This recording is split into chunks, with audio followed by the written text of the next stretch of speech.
For we contend not against flesh and blood, but against the principalities, against the powers, against the world rulers of this present darkness, against the spiritual host of wickedness in the heavenly places.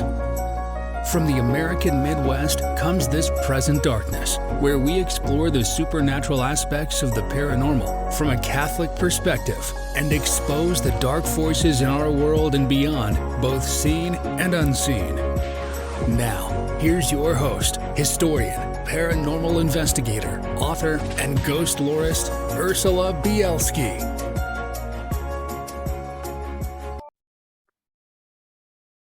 Hey everyone, so glad to see my friends back here on the channel with me. For those of you who are new here, my name is Ursula Bielski. I'm a 35-year veteran parapsychologist, cultural and intellectual historian, and a lifetime Catholic. And on this show, we look at everything in the world of the supernatural from a Catholic perspective.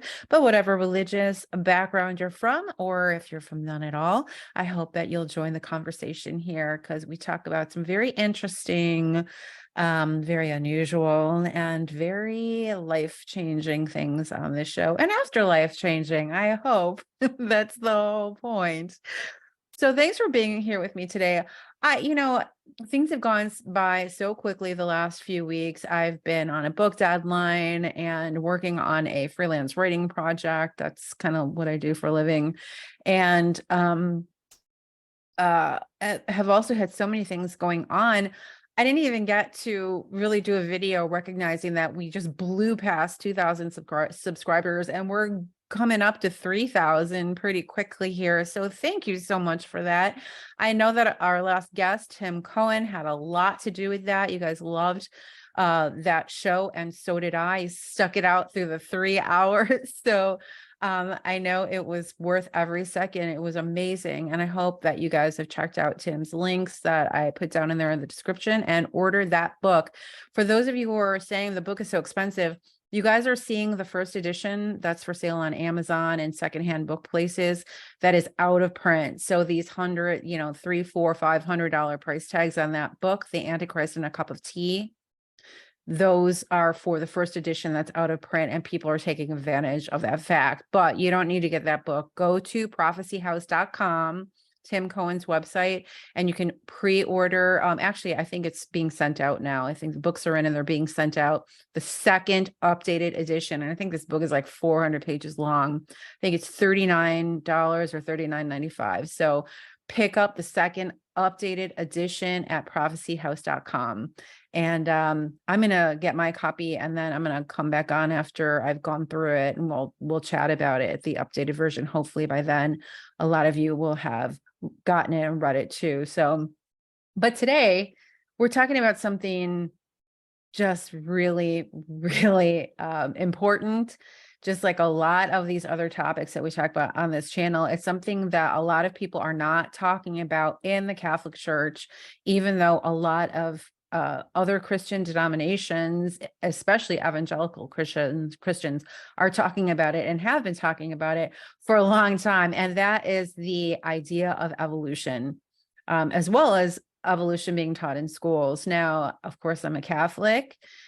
We have had a lot, because I've already mentioned, Catholics have a lot of different kinds of experiences with different issues and different practices from what evangelical Christians have had. And I'm well aware of the fact that evolution has been a sticking point for evangelical Christians and mainstream Protestants going back for many, many, many years. In fact, here in Chicago, as an historian, I've done a lot of work on the history of Clarence Darrow, who was the attorney, one of the attorneys in the so-called Scopes monkey trial, which at its core was the question of should evolution be taught in the public schools?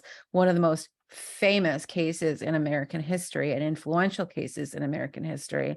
When I was growing up here in Chicago, in Catholic school, I went through Catholic school from first grade all through my undergrad, college. I would have gone to preschool and kindergarten too, but we didn't have them at that time, didn't have Catholic preschool and kindergarten. It's very sketchy, the science classes, but I do remember that we were taught evolution, and I've read more about that since I've been an adult and have come to understand that the official teaching of the Catholic Church about evolution is something that's called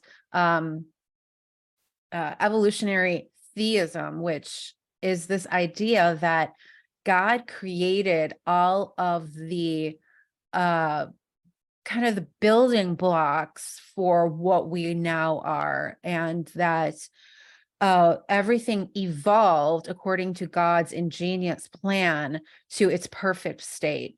So like humans evolved to their perfect state from, I don't know if the church actually teaches that's from like molecules, with no actual life. I don't know, whatever it is, it's this idea that we were not created by God in our perfect state, not us, not the animals, not the fish.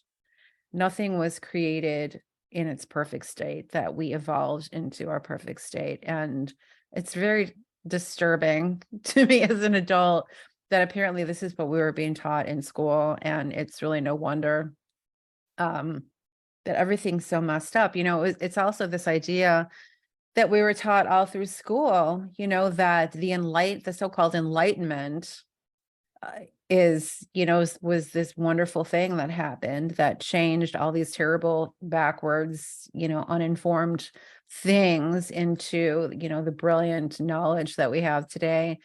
And it's really disturbing, in grad school. That was a lot of what I studied, the Enlightenment. I mean, I was doing 19th century American history. Of course, the whole history of the United States is based on Enlightenment principles, and that's a great thing. But that's why we have all this mess today too, right? But a lot of that mess specifically comes from the theory of evolution, which we're going to talk about in just a few minutes as well. So just to give that kind of background. So what I want to talk to you about today is this idea. There are kind of two ideas, two principles, and they seem unrelated at first, but they're really not unrelated at all. And so I want to see how these two ideas fit together in the way that we look at things in the modern world today. And I want to know what you guys have to say about these two different principles and how they fit together, or if they fit together at all. So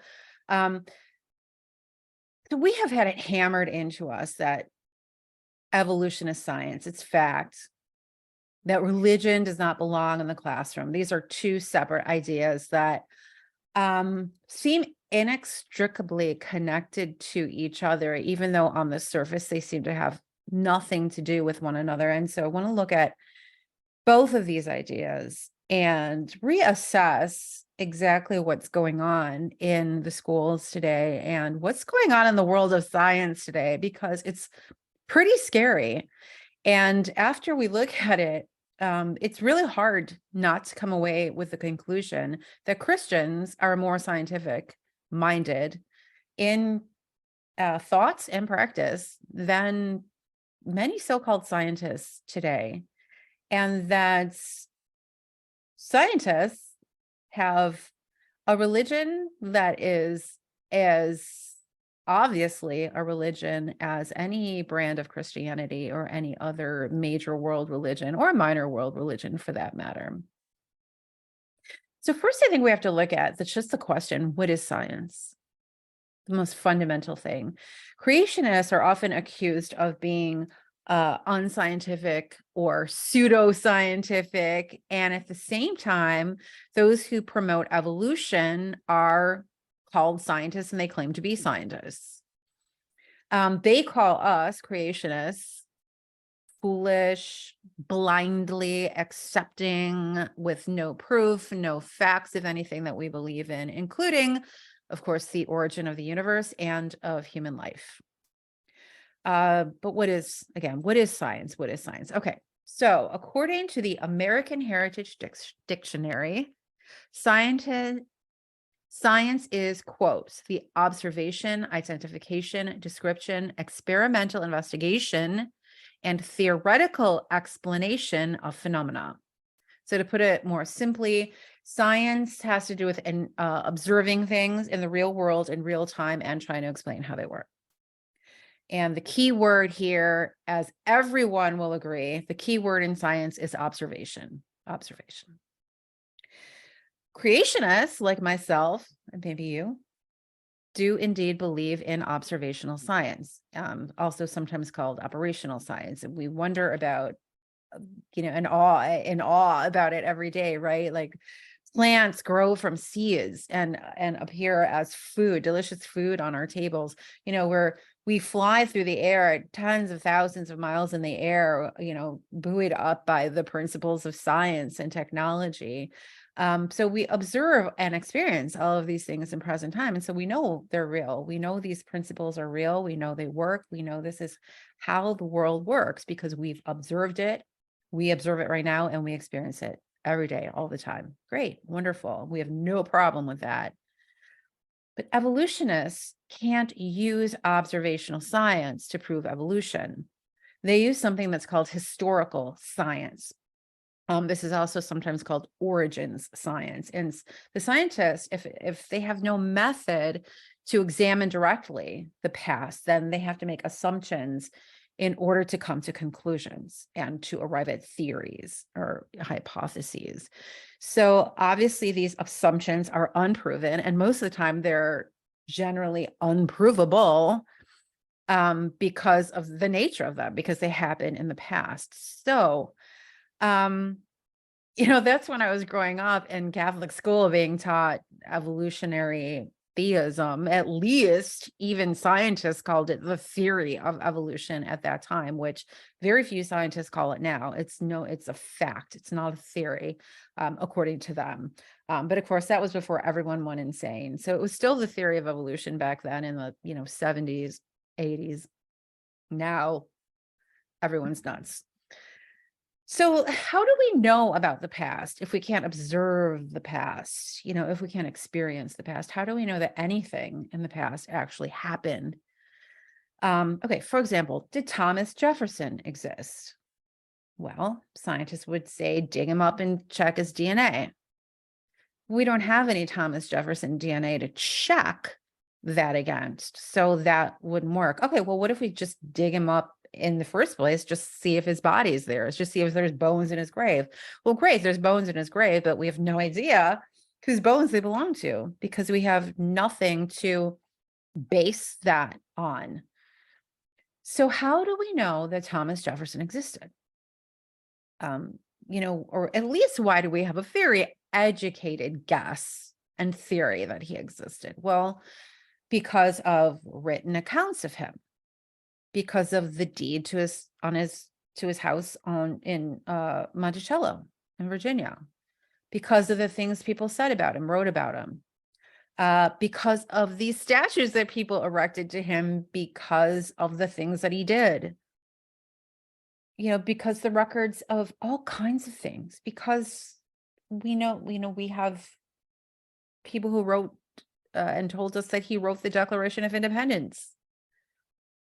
So we know Thomas Jefferson existed because of written accounts of him, because of things people said about him and wrote about him, because of the things that he did to cause people to erect statues to him, because of the way people believe things are and the way that people live their lives, because of the principles that he believed and wrote down and passed on, right?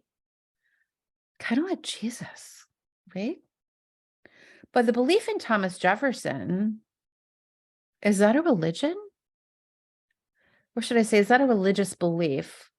The belief that Thomas Jefferson was a real person? I'm just going to leave that there for a second. Okay, so what does Thomas Jefferson have to do with evolution?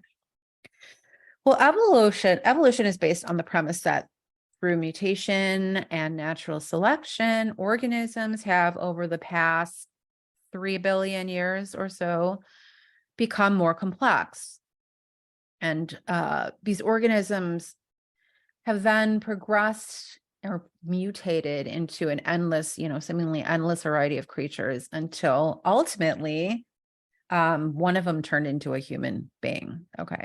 Let's be very clear about this, okay, about what evolutionists actually believe. And I know probably a lot of you already realize how absurd this belief is. There was nothing, then it exploded, then life arose out of nothing in the oceans, which came from nowhere, and evolved. And this life evolved over billions of years, changing not only from variety to variety, but from kind to kind, from kind to kind. Okay. Now, when they're asked if anyone has ever seen one kind of life form change into another kind of life form, the answer from evolutionists is always no. No. Gary Bates, who I'm going to link in the description, some of his videos and also his website. He's a reformed non-believer, and his mission in life now is to go and teach the truths about the origins of life and evolution and all of that. And he's great. And I had hoped to have him on the show, but he was too busy to come on. Unfortunately, he's just constantly on the lecture circuit. But I am going to link all of the information for you to watch his videos and to read his materials and learn more about his ministry, because it's really amazing. But he does these great videos where he'll go around and he'll show up at the lectures that like scientists and astrophysicists and evolutionary scientists are, quote unquote, scientists are giving, and he'll videotape them at the end and he'll ask them if they've ever seen, one kind of creature turn into another kind of creature, and they always say no. And the videos are hilarious. They just get very riled up and it's kind of funny to watch. But the evolutionists say that no one has seen this because it happens so slowly over, billions of years that we can't observe it. So there's no way in the present to test or repeat what happened in the past, which science always demands. So then what? Well, then you have to change what you're claiming about what you're demanding that people accept from you. And that's what we see that's been happening. Something that's been becoming ever more common, and which a lot of Christians are starting to notice, is that evolutionists themselves have been recognizing that evolution is not science, but a belief system. It's not science, but a belief system. And this is what evolutionists are saying themselves. And this was something that was going on already in the 20th century, when I was going through school. The evolutionary scientist Ernest Mayr, who is considered one of the 20th century's most prominent evolutionary theorists, he said three things. Number one, evolutionary biology, in contrast with observational sciences like physics and chemistry, is an historical science. The evolutionist attempts to explain events and processes that have already taken place. Okay. So, number one, evolutionary biology is not an observational science and can't be. Number two, laws and experiments are inappropriate techniques for the explication of such events and processes. Instead, one constructs a historical narrative consisting of a tentative reconstruction of the particular scenario that led to the events one is trying to explain. Okay. So science, which normally demands laws and experiments to verify a replication, to verify a scientific principle, you can't use those in the case of evolution. Okay. Three, from these statements, Mayr concluded,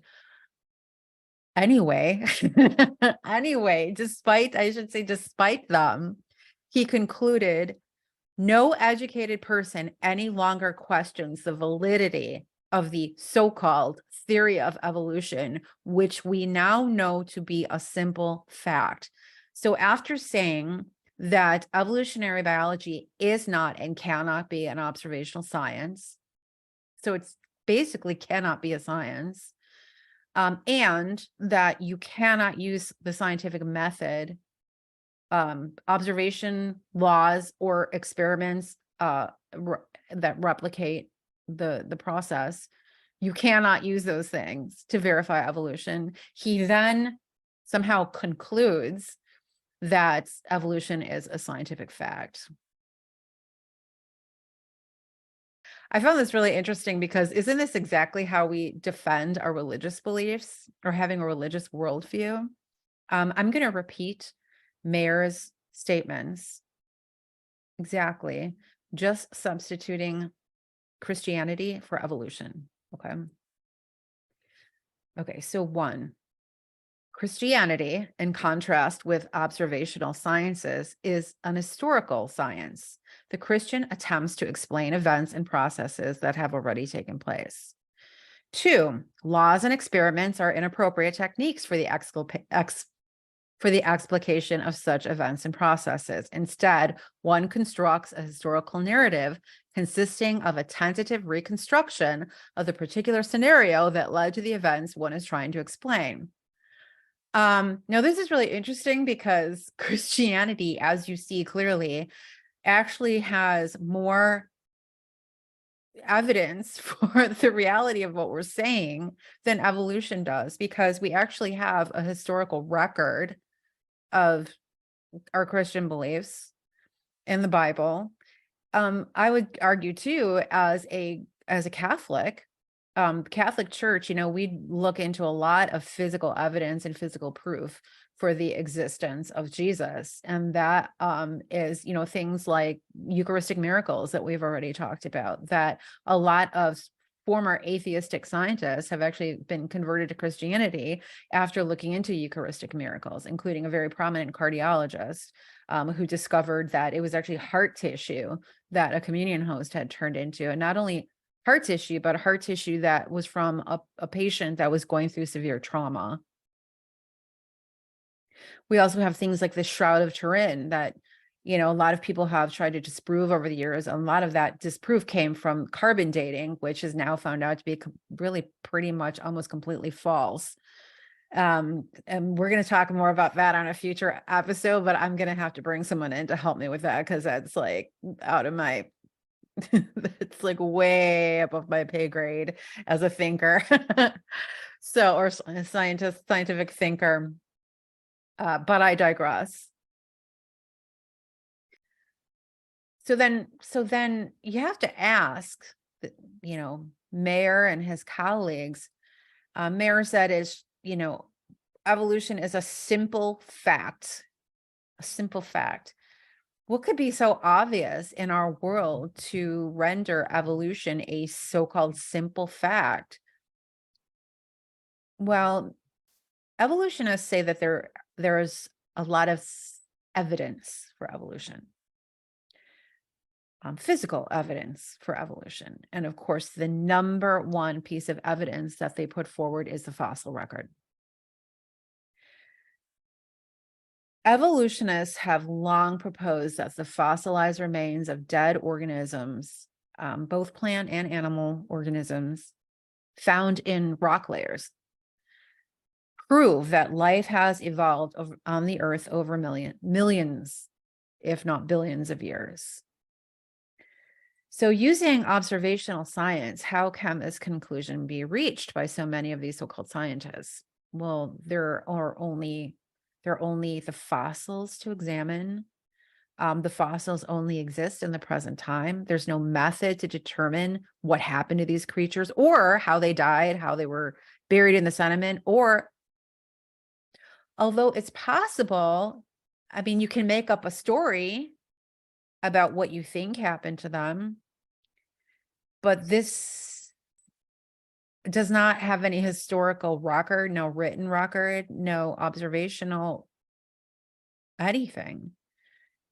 It's truly a story. I mean, it's so different from Christianity, where we actually have an historical record. And although many scientists would say they're just stories, it's interesting how these stories cut across every ancient civilization, and that they share, that these so-called shared myths are what we call shared histories.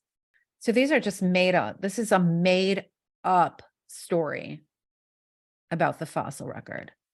Now, the creationist looks at the fossil record and reaches a very different conclusion.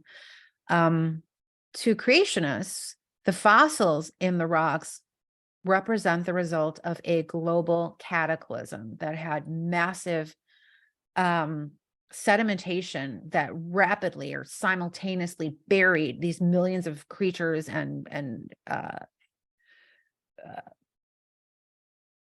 systems of plant life all over the world. So at the same time, this event preserves all of these creatures, all flora and fauna, everything. Okay.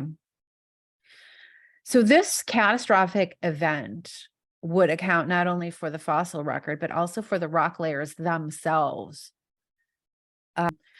That depositing of sediment in the rock layers would have resulted from sorting during the pre and post flood waters. That turbulence would have caused that, or could have caused that. So which viewpoint is correct? Neither the creationist viewpoint or the evolutionist viewpoint can be tested. So which one has the more evidence? I'm going to link in the description to a video by Gary Bates, in which he discusses instances where earthquakes or volcanic eruptions happened and created fossils with identical sedimentary layers as those determined by scientists to be millions or billions of years old. His video also shows what many creationist and non-creationist scientists are now saying, that carbon dating is completely unreliable.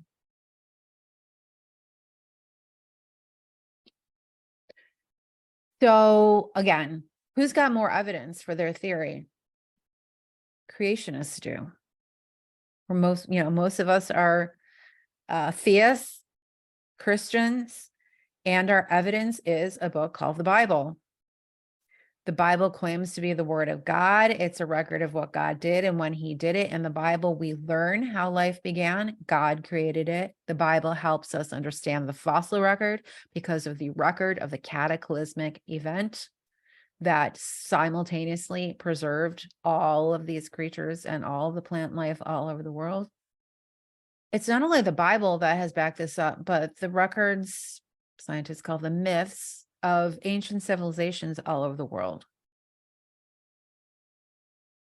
So just like the deed on the house at Monticello and the Declaration of Independence and the writings from all the people who knew him when he was alive, the statues erected to his memory because of the things that he did, we have a record of not only what God did, but what his son, our Lord, did when he became a human, was perfectly begotten as a human.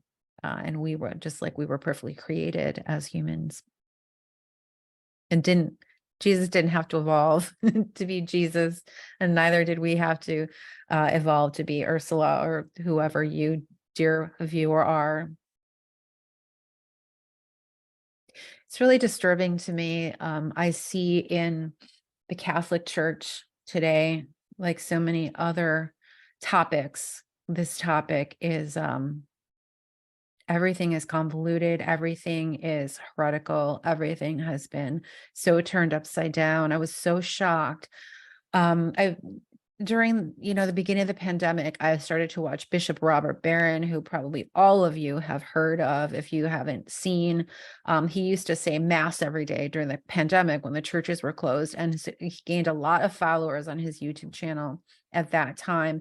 He's from the Chicago area. He actually went to high school across the street from my college, Benedictine University. He went to Bennett Academy. In fact, I've got a video coming up later this week about the supernatural activity and that kind of religious community there that's centered around St. Procopius Abbey, Benedictine University, Bennett Academy. But I love Bishop Barron. He's a great speaker. He's a great theologian. He loves all the great Christian thinkers, but man, so many disappointing things that he has said, including things like,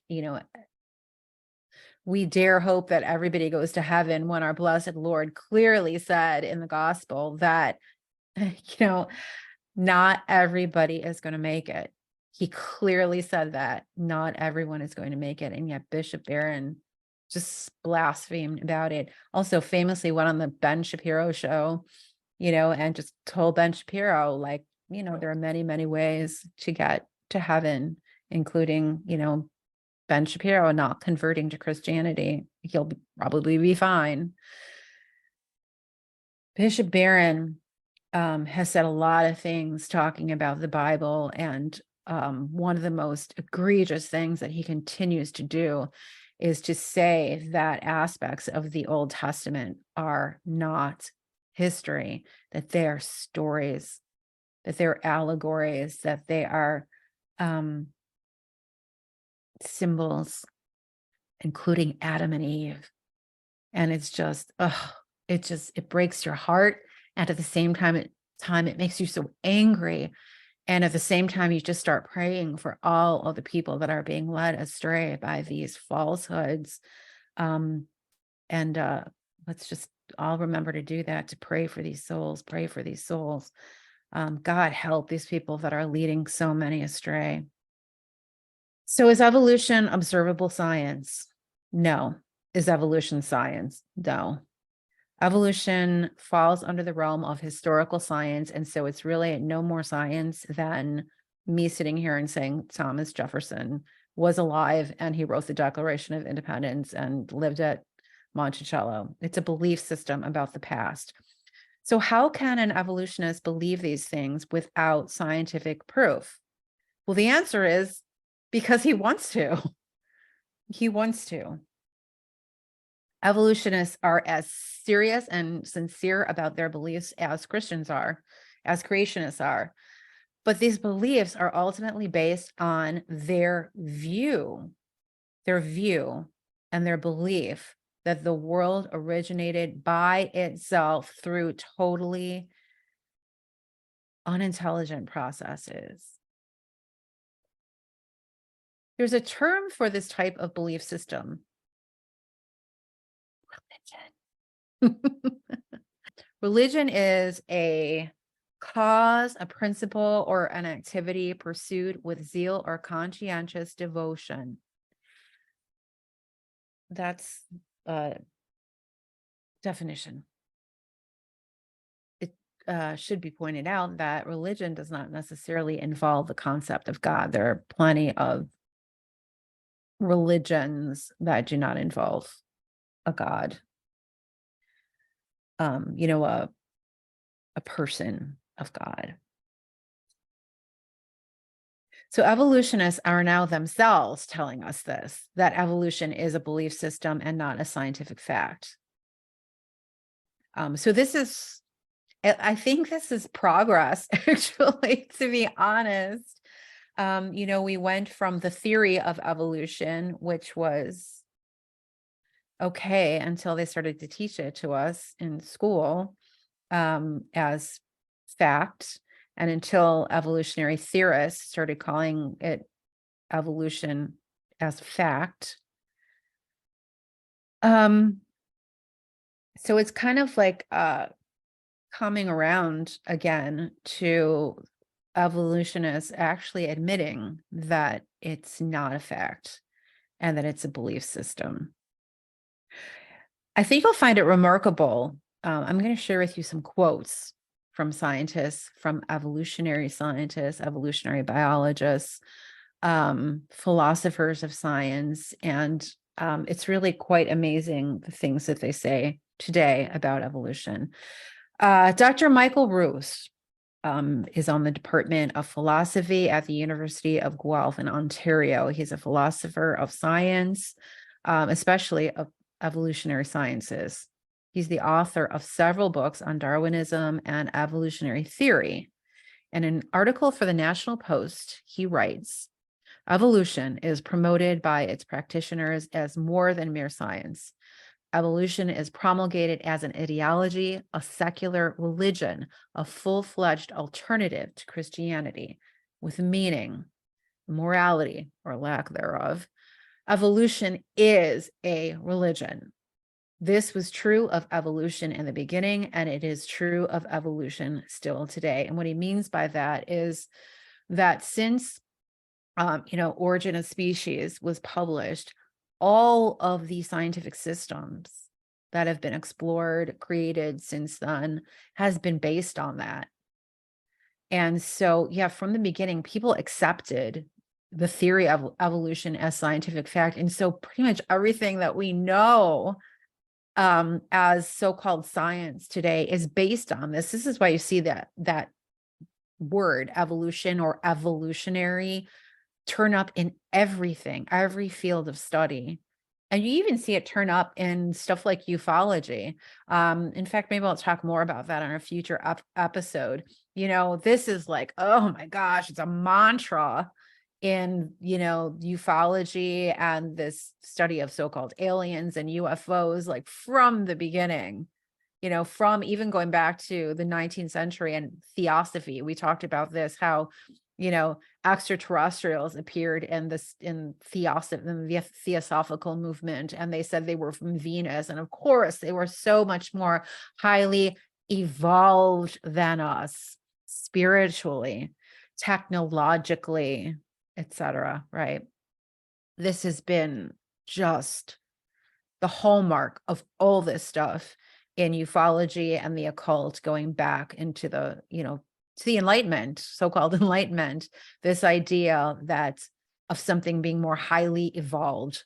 That's always the goal, right? To become more evolved. And it's the heart of the diabolical New Age movement, that we are not our perfect selves that God created, that we are evolving into some other being, some other spiritual being. And this is the heart of reincarnation and all these other false doctrines of these different religions. So the view of that philosopher was shared by the late William Provine. He was the Charles A. Alexander Professor of Biological Sciences at the Department of Ecology and Evolutionary Biology at Cornell University. And he wrote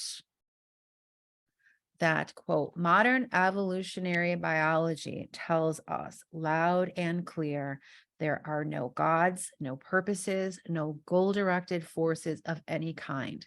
There is no life after death. When I die, I am absolutely certain that I am going to be dead. That's the end for me. There is no ultimate foundation for ethics, no ultimate meaning to life, no free will for humans. I think it's obvious that these two biologists believe that evolution is a religion, and a religion of atheism, where there are no end products, there's no intelligent design, there is no purpose, no morality, no love, and where evolution reigns supreme. It's completely atheistic. There's no difference. There's no separating them. Some people say that you can be a Christian and be an evolutionist, and that's what we were taught in school, with the theistic evolution idea that, God created all the stuff that's, ingeniously evolved into its perfect form. But there's no, I guess you could stretch it to that, Christianity to that, or theism to that. I don't, but there's no separating atheism from evolution. Journalist Paul Johnson summed up the belief system of atheistic evolutionists with this quote: nature does not distinguish between a range of mountains or a stone or a scientist because it is sightless, senseless, and mindless, being a mere process operating according to rules which have not been designed but simply are. Paul Johnson uses that word nature, but he's actually referring to evolution, and he means that chance, random processes honed by natural selection over time is what everything is about, and that's the process by which everything is created. And whether it's the Alps or Albert Einstein or a tadpole or the mold on the tomatoes in my kitchen, it's all the same. And there's no rhyme or reason. So this belief that, it's the belief that basically a puddle of amoebas becomes Sophia Loren over 1 billion years. And the belief in evolution causes people to become atheists. And evolutionists will tell you this themselves. Richard Dawkins, who's, the evolutionist. And of course, he's also the professor of the public understanding of science at Oxford University. Oh, God help us. In answer to the question, is atheism the logical extension of believing evolution? He said, my personal feeling is that understanding evolution led me to atheism. So what principles do these two religions have in common, Christianity and evolution? Well, I was hoping you'd ask. We both have a holy book. We've got the Bible. They've got Charles Darwin's Origin of Species. The evolutionists believe that this book gives an explanation for the origin and development of life on Earth, whereas we believe that comes from the Bible, or it's recorded in the Bible. We both have a doctrine explaining the origin of everything. Christianity teaches that in the beginning, God created everything in its perfect state. Universe with all of its stars and planets, all the plant life on Earth, all of the amoebas and the mold on my tomatoes, and all animal and human life. He created it out of nothing over a period of 6 calendar literal days, while evolution teaches that in the beginning, nothing exploded and gradually evolved over billions of years into what we see today, and that it's still happening, and that's coming to the third doctrine, a doctrine explaining the origin of suffering and death. Christianity teaches that when God created everything, it was perfect. There was no death, there was no suffering. But as the result of sin, everything else entered onto the scene. Evolution does not recognize the word sin, but teaches that fish to philosopher evolution can only proceed via death. And so survival of the fittest is at the core of everything. So death has to happen in order for evolution to happen. It's really sick, actually. I mean, it's really, really disturbing, very disturbing. And it's really diabolical, like when you really think about it, it's, gosh, isn't it? Okay, the next doctrine, a doctrine explaining why humans exist. We both have one. Christianity teaches that humans are the pinnacle of God's creation, that they were made in God's image and likeness.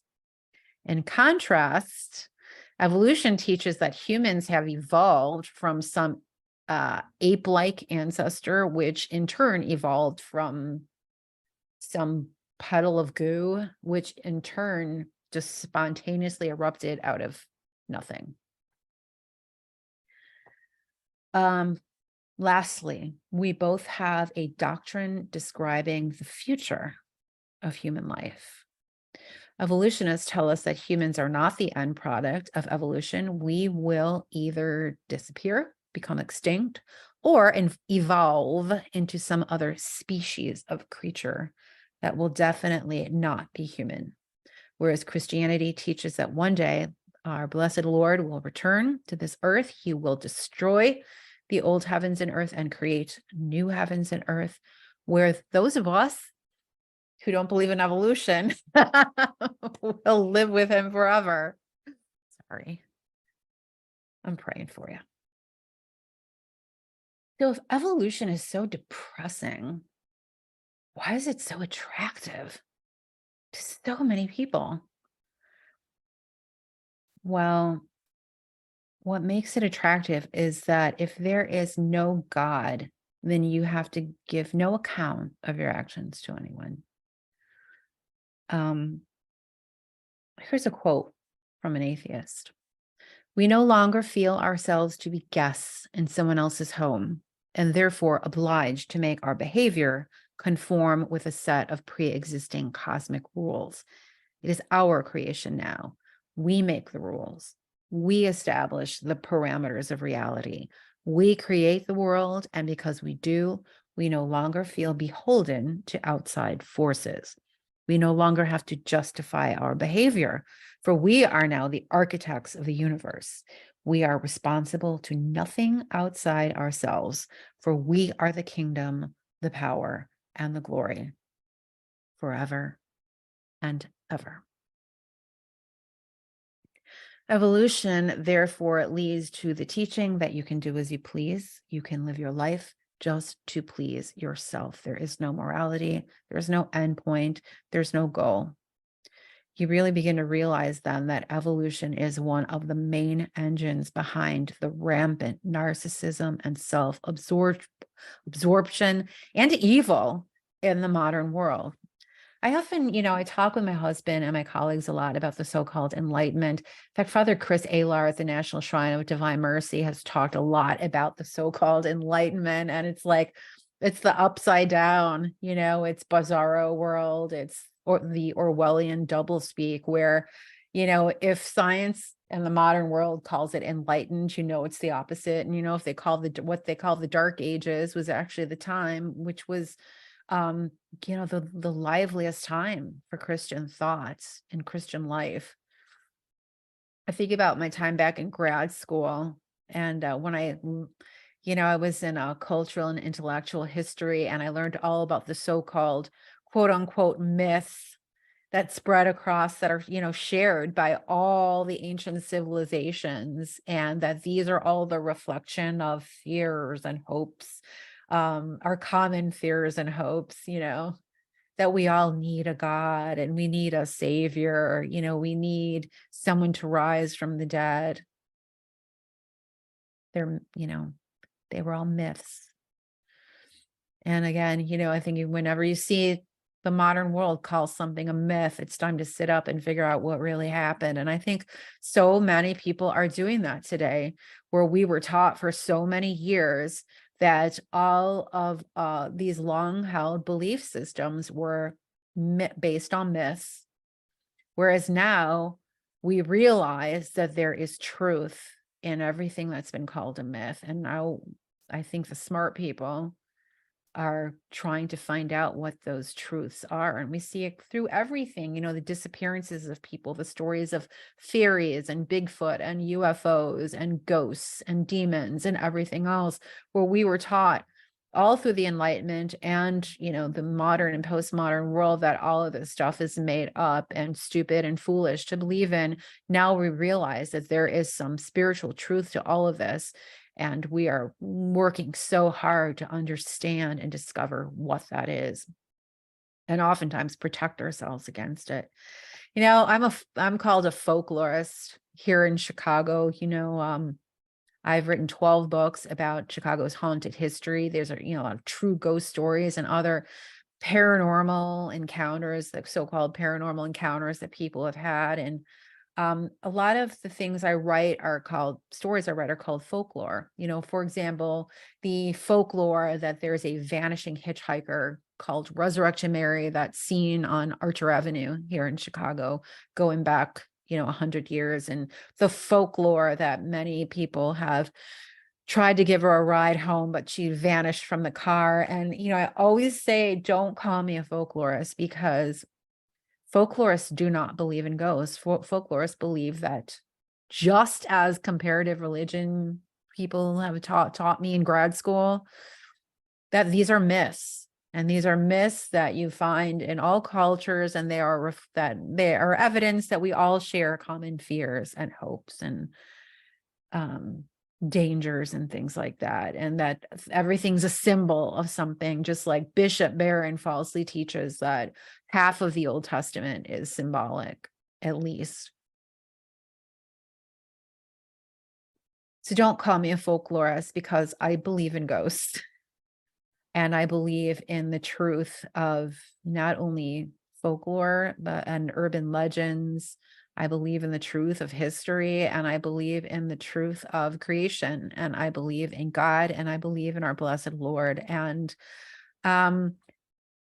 like I said, I think it's improvement that evolutionists are starting to admit that what they believe is not science, but religion. And even though they don't use that word, but what on earth are we doing teaching evolution in the schools, the public schools, when it's religion? And when Christianity actually has more evidence than evolution does. So why don't we get rid of evolution and teach Christianity instead? That's what I think we should do. But I digress. I hope that you have enjoyed this chat today. I hope that you drop down in the description and the comments your thoughts about evolution and about evolutionary biology, about the comparison between the evidence for Christianity and the evidence for evolution. If you beg to differ with me about the evidence for evolution, I'm probably not the best person to argue with. I don't know very much about it. I'm, a history and English major, but I am going to put in the description links to some really smart people talking about this, not only about evolution, but also about the creation of the universe and of human life, and about the carbon dating. Also, we're gonna talk more about that in the future. I'm going to put some links in the description so you can start delving into that now. But I hope to bring someone on with me to talk more about that. So there's a lot of great material about this. Creation and Genesis is one of them, creation.org or com. I'm going to put the link for that. That's Gary Bates, and some other stuff. And I'm also going to put the link for the book, Summer of the Gods, which is a good historic account of the Scopes monkey trial, as it was called. And I hope you do check this stuff out and just keep learning more and more about the truth behind all of these principles that have been forced down our throats all of these years. And thank God people are learning about what the truth of this is and talking about it and insisting that this nonsense just stops, because they have called us uninformed, uneducated, unscientific for long enough. And I'm glad to see that things are changing. Thanks for being here with me today. I appreciate your patience with me over these past 3 weeks, I think, since I did a video. It's been really, really, really busy keeping things together here. And I got some great guests lined up. I'm going to have Jesse Romero on in the next month. He is an amazing writer, theologian, and minister. And he wrote a book called The Devil and the City of Angels. He was a chaplain at the prison in Los Angeles. And the stories he tells about the devil in these inmates is going to keep you up. So please make sure you subscribe so you can be here with me for that. I also hope to have an exorcist on with me in the next couple of months, and some other great guests as well. So be sure to like, subscribe, share this with everybody. And thank you so much for being here. Thanks for your support. And I hope to see you next time here on This Present Darkness. And until then, remember to pray for ghosts. I'm Ursula Bielski.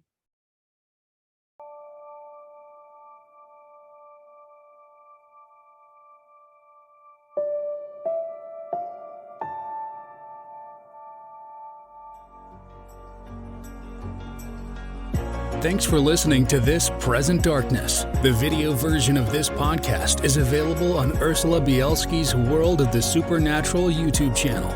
Be sure to become a subscriber by signing up with Buzzsprout today. And remember to sign up for the World of the Supernatural mailing list at worldofthesupernatural.com for our monthly newsletter and more. And don't forget to support the podcast through Patreon.